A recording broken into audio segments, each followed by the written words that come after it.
Hello, and welcome to Get Real America. I'm your host, Albert Thompson, and I'm here with Tim Parrish of Prince William County, Virginia, Marine, former police officer, business owner, and political strategist. Tim, welcome to Get Real America. Thanks for having me on, Albert. It's a pleasure. So, I'm I'm a military historian. I'm kind of curious. Marine. That's right. How did you end up as a Marine right out of high school? So actually, the Marine recruiter would come to my high school with all the other services, and it's not a cool story beyond the fact that the Marine recruiter was just the coolest guy. He had the better uniform, and they did something really cool in that they would bring the pull-up bar to the cafeteria, and all the other services were just handing out flyers, and the Marines were doing pull-ups. And I went, oh, that's actually kind of cool. Started talking to him, and the rest is history. Now, that's the most Marine story ever, Tim. Yeah, uniform, and the pull-up bar. The pull-up bar, yeah. Push-up competitions in the cafeteria. So I would trade in those little square pizzas, from the cafeteria and do push-ups. And 10 years later, a successful decade in the Marine Corps. All right, tell us about that decade. Yeah. What are the highlights of your tours in serving your country? The highlights, so I was an infantryman by trade, got to do a really ton of cool assignments. The Marine Corps sent me to over 40 countries around the globe. Post-Benghazi, I was a part of a group. I did our traditional embassy security program in 2 different locations, Western Europe and Southeast Asia. And then Benghazi happens, and Congress and the country is trying to figure out how do we prevent another Benghazi from happening. Right. Okay. So I was a part of a group that got to stand up a new unit that basically gave operational control of Marines that were security professionals trained through our embassy security program, operational control to the State Department, so an ambassador could pick up the phone and have security resources on the ground within a very short amount of time so that we could prevent another Benghazi-type attack from happening. So more on-con and rapid response. Yep, absolutely. We call QRF, Quick Reaction Force, based here out of Quantico, but just a bunch of professionals, security professionals, very highly trained, that could travel the country on a moment's notice and support our State Department partners. And so for you, that was really the core taking ownership of what in many respects was a political failure, right, and what happened to Benghazi, and ensuring that doesn't happen again. Yeah. We say in the Marine Corps that we are most ready, when the nation is least ready, and we call ourselves America's 911 force in readiness. And so after the Benghazi thing happened, the Marine Corps has had that relationship with the State Department since 1950s, 1948, and then it formalized a few years later, where we were standing post, at diplomatic facilities around the globe. That program was formalized. The Marine Corps took ownership of that. And so it was a natural request from our State Department partners to have the Marine Corps set up that quick reaction force, which that capability existed already, except it was under DOD control. And so there was a little bit of red tape, as is the case with much of government. Layers, exactly, when it came to, in fact, utilizing those resources. And so what our new unit did was gave that operational control to the State Department almost exclusively so that they could call and then we could respond at a moment's notice. And then that allows the Marines to go and do their thing. Absolutely. On black passports as members of the State Department, vice DOD. Interesting. Yeah. So decade in the Corps, you get out. What's next for you after that? So after that, I started a small business and I became a police officer in the city. So in Washington, D.C., was part of a program on the police department and got to patrol in the 7th District in Anacostia area of the city. And that was a phenomenal experience as well. And what did you learn about people and humanity from being a patrol officer? Well, it's interesting, Albert.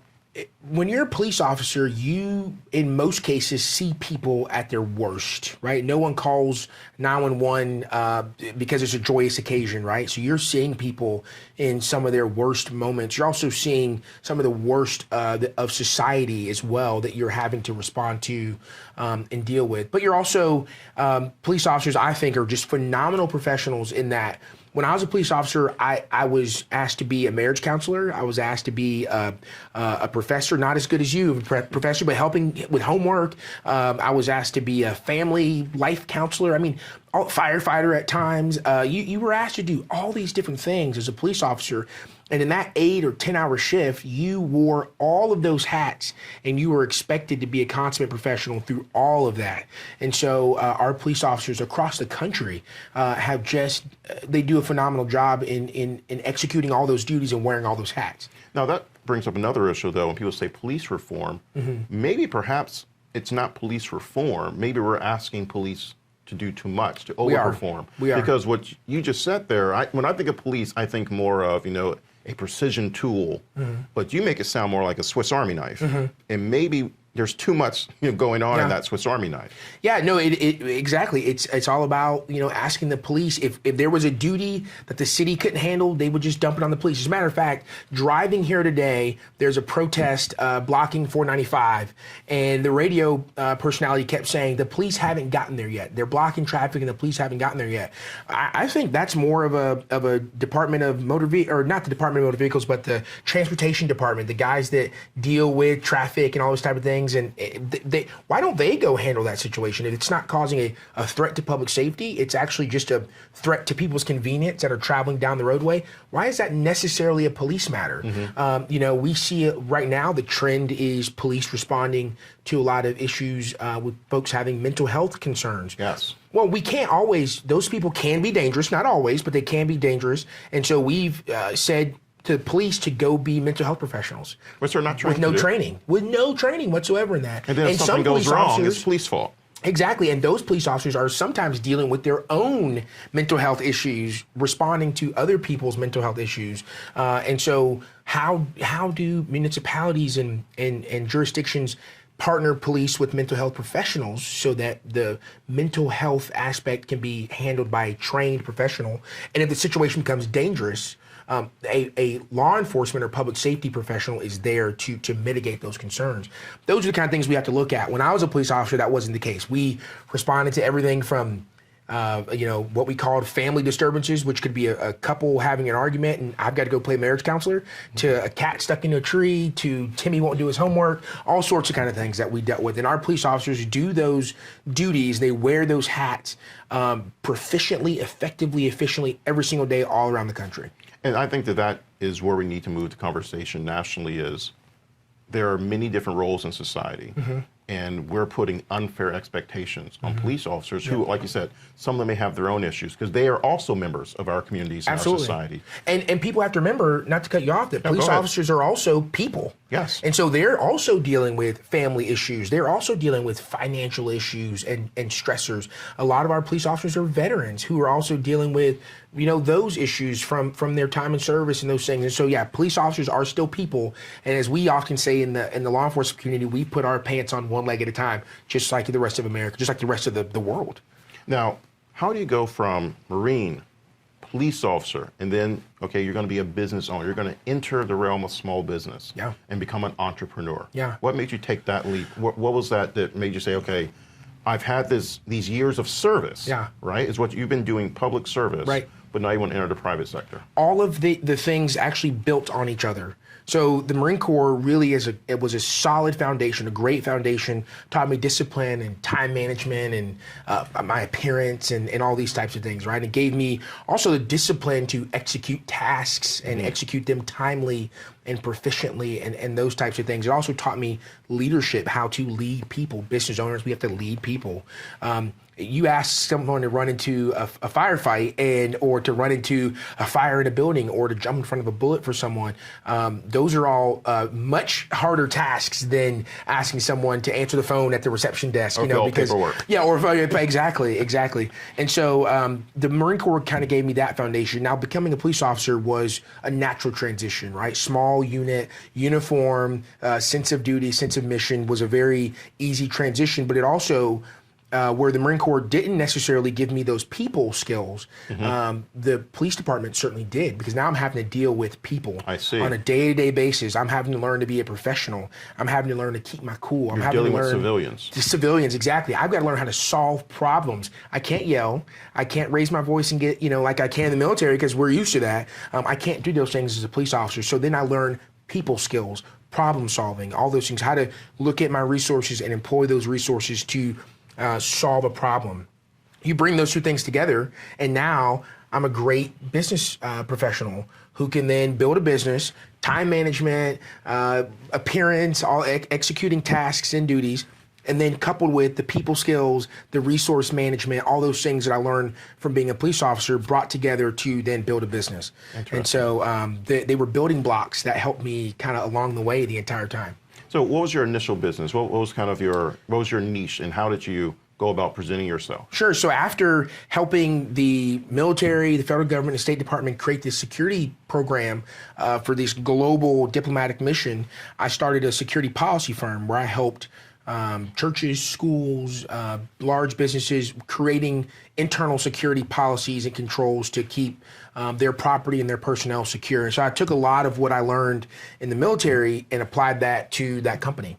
And then you have a lot of issues with church shootings that were happening. If you remember Charleston, that happened, Texas had a church shooting. And so we honed in on helping churches, which then was really cool because then there was a component of cybersecurity to that, where people who pay tithe and offering and donations online to churches, how are we securing that data? When we talk about people dropping their kids off at children's church while the adults went to the big church, how are we securing those children that are oftentimes in different locations in the main sanctuary?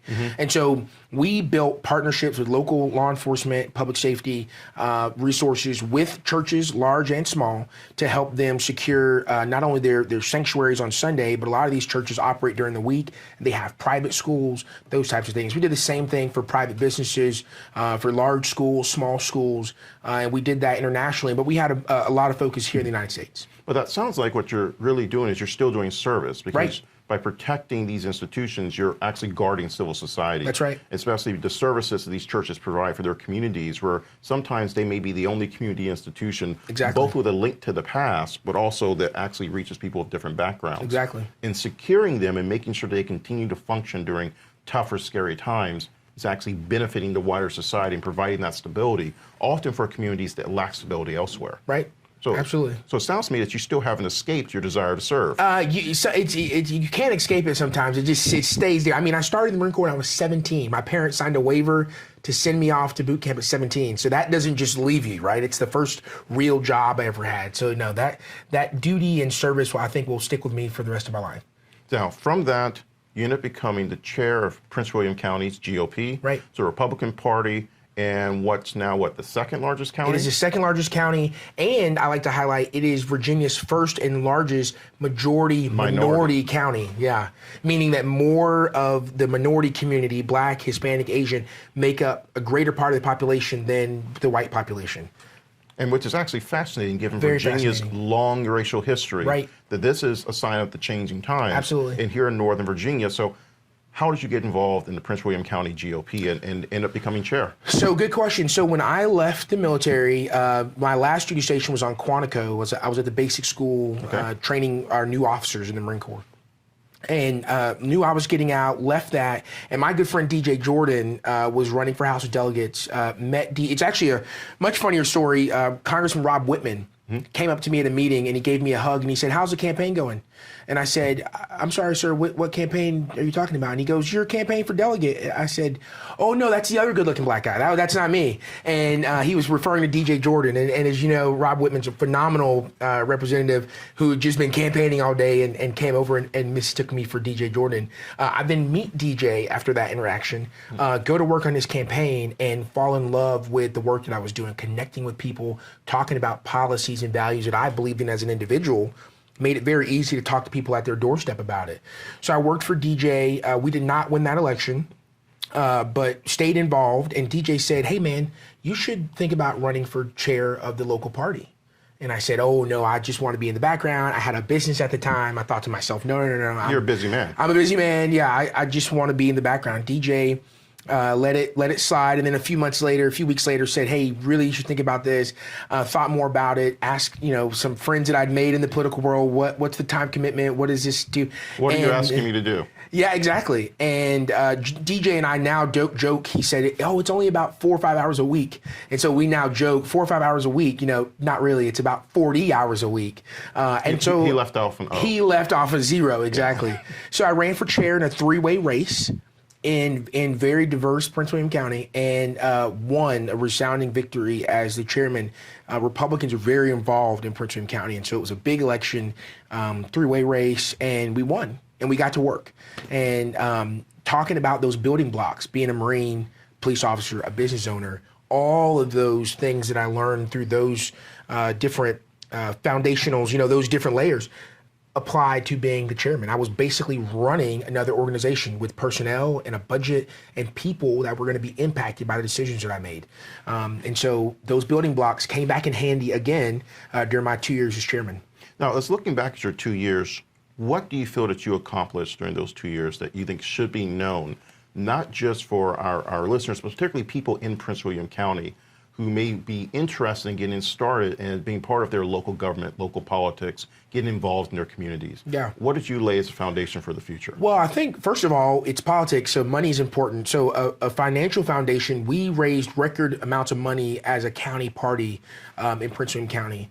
But that's important because elections take money to win, and it takes money to operate a local party. And so we raised a lot of money, which we did a lot of events, we did a lot of engagement, and got people excited and fired up, as I used to say, to come back and get involved in the party. And so as we grew our membership, people paid dues, and we did events that people paid money to, they donated money to, and that were record numbers of fundraising that we accomplished. The second thing, and I think most important thing that I did, is I shifted the focus of the county party from what we used to say was just make the trains run on time, to make sure that things went well on election day. And we took the party from just an election day operation or, from the weeks leading up to election day operation to a year-round engagement arm that actually went into the community, a very diverse Prince William County, and actually represented the party to our community, which we hadn't done before. And that's just not at the county level. Across the board, the RNC is now changing that. But a lot of party elements left that only to the candidates. Well, the candidates only really got involved in the communities at large after the primary in the summer. And then those last few months leading up to the general election is when they would engage. Well, the party, when I was chair, filled that gap from, post-election day through the spring, into the summer before the candidates became the centerpiece. We were that engagement arm. We stayed connected with the community, and we kept our values in front of people. We kept communicating our values, communicating our policy beliefs to the community, and filled that gap. And I think that paid great dividends to watch our party grow. And then it laid a very solid foundation for the candidates to come in after the primary. They win the primary, they're the nominee. And now they're coming in, they're echoing these policy ideas, these values that the community has heard from the local party all year round. Now, you've disproved two things. One, the idea that GOP won't accept black leadership because you're a black leader. Right. You take over the party leadership, you grow the party, and you grow the foundation. So the money is following your leadership. Absolutely. The second thing has to do with politics being almost absent from community development. If we're going to talk about, as the GOP talks about it a lot, Democrats talk about somewhat, but the Republicans really talk about this more and own this issue, the idea of the values. If you're not going to be actively involved in the community as a political organization and promoting those values, as being a community organizer, how do you expect them to massively become receptive to things that you only tell them about in November? Absolutely. And people see right through having the politician or the political folks knock on their door in October and say, hey, come vote for me next month. And they're like, well, you're telling me what you believe in, but I don't see and I don't what know you believe in. I don't know you. But when you've got a local party who's been engaged January, February, March, April, May, year after year, at all the events, at all the cultural events, in the churches, in the community, meeting people right where they are, not having them come to you necessarily, but meeting people right where they are. When you do that, you build a relationship with folks, and people are much more apt to engage with you and to actually listen to you when they know you, when they have a relationship, when they have a rapport. And so what we did is we built that rapport, and then we were able to take the candidate and say, here you go, here's this community that we have a relationship with. And we go to the door with the candidate, and when they see my face or they see the faces of other people who've been involved, and we go, hey, this is my friend such and such, they go, oh, a friend of yours is a friend of mine. And that's how we had this cohesive unit and the ability to actually engage a community in a way that I think is a lot more substantial than just when we engaged them in October just before the election. And this is fascinating to me because in the African American intellectual tradition, this idea of community organizing is much more prominent. You used to see it in broader society in, say, labor and workers movements, but it looks like the rest of America has almost kind of forgotten what that direct political engagement looks like in the community and how that actually becomes helpful to people because politics can be us against them, but if you're doing community engagement, you've got to reach out to all your neighbors. Right. And therefore you have to be friendly and neighborly. Yeah. And you've successfully done that. Why do you think it's taken Republicans, Democrats, but talk about the Republican Party, so long to really catch on to an idea that appears to have come as almost second nature, natural to you? Well, I think it comes as second nature and natural to me, like you said, because I'm black and I grew up in black neighborhoods with, it's a part of who we are. The fabric is to do community. We say it takes a child, or it takes a community to raise a child. Those types of things that come natural to me. But also the party for a long time, and we've called it bad strategy. I've called it bad strategy since my beginning. But the party for a long time said, if we just focus on the base, if we just get the base, they're going to turn out, and I call it the bad policy of low expectation, where we think that we just need to keep the turnout numbers low on the left, on their side, and then we'll make sure that our base turns out. So we only need to preach to the choir. And when you get into places like Prince William County that are a lot more diverse, and you get Democrat operations that are also turning out their base, now you have to just have good policy. Now you just have to have values that in fact appeal to people and make them want to vote for you. I tell people all the time that I'm just a dumb Marine, and so I simplify things as much as possible. Politics and winning elections is just about having more numbers in your bucket on election day than they have in theirs.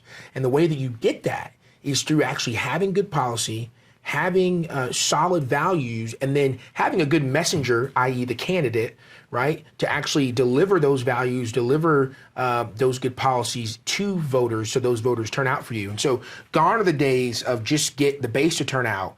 The left isn't going to respond. They're not going to show up. Those days are gone. Now we have to have strategy. We have to have engagement. And we have to have a good messenger, the candidate, to in fact engage people and deliver that message. So your 2 years are up as chair. You move on to, you have a governor's election in Virginia. What's your role in that? How do you get involved with Glenn Youngkin? And then can you tell us more about where you see your future and kind of the future where politics should go in Virginia? Sure. So I'm still the chairman at the time when all the announcements come out. And, we have in Virginia, we have this kooky option to have a convention or a firehouse primary, not just a regular government-sponsored primary. And so the Republican Party of Virginia at the time chose to do a convention.